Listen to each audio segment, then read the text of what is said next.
घरातील भांडण आणि गरिबी संपवायची अधिक महिन्यातील गुपित रहस्य जाणून घ्या. तुम्ही कितीही कष्ट केले तरी फळ मिळत नाहीये का? घरातील कटकटी थांबायचं नाव घेत नाहीयेत. कदाचित तुम्ही त्या एका खास वेळेकडे दुर्लक्ष करताय, जी वर्षानुवर्षे येत नाही. हा काळ आहे अधिक महिन्याचा. जर हा महिना चुकला तर पुढची 3 वर्ष तुम्हाला वाट पाहावी लागते. म्हणतात ना, की पुढची 3 वर्ष रडत बसण्यापेक्षा अधिक महिन्यातलं हे गुपित आजच जाणून घ्या. अनेकांना वाटतं, की हा फक्त एक जास्तीचा महिना आहे.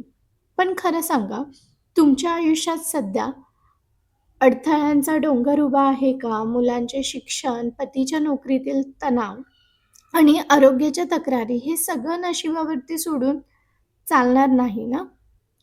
आपण धावपळ करतो, पण आध्यात्मिक शक्तीची साथ नसेल तर ती धावपळ देखील व्यर्थ ठरते. तर आज आपण एक असं सत्य जाणून घेऊया गुपित, जे शास्त्रामध्ये सांगितलेलं आहे, की या महिन्याला पुरुषोत्तम मास असं देखील म्हटलं जातं. तर हा नाव कसं पडलं? जेव्हा या महिन्याला कोणीही स्वीकारायला तयार नव्हतं, तेव्हा स्वतः भगवान विष्णूने याला आपलं नाव दिलं. हा काळ विंडो ऑफ अपॉर्च्युनिटी आहे. जे फळ इतर महिन्यात वर्षभर पूजा करूनही मिळत नाही, ते या महिन्यामध्ये मिळतं. स्वामी समर्थ नेहमी म्हणायचे, की "भिवू नकोस, मी तुझ्या पाठीशी आहे." पण स्वामींच्या पाठीशी उभं राहण्यासाठी आपल्याला श्रद्धेची पाऊल उचलावीच लागतात. अधिक महिन्यात स्वामींची सेवा करणं म्हणजेच थेट ब्रह्मांड नायक विष्णूंची सेवा करण्यासारखं आहे. स्वामींना अशक्यही शक्य करण्याची ताकद याच काळामधून मिळते. तर यामध्ये काही आपण साधना करू शकतो. ते म्हणजे तुमच्या घरात सुख शांती हवी असेल, तर तुम्ही हे 3 साधे पण शक्तिशाली उपाय नक्कीच करा. दीपदान. दररोज संध्याकाळी तुळशीपाशी आणि घराच्या मुख्य दरवाजावरती तिळाच्या तेलाचा दिवा लावा.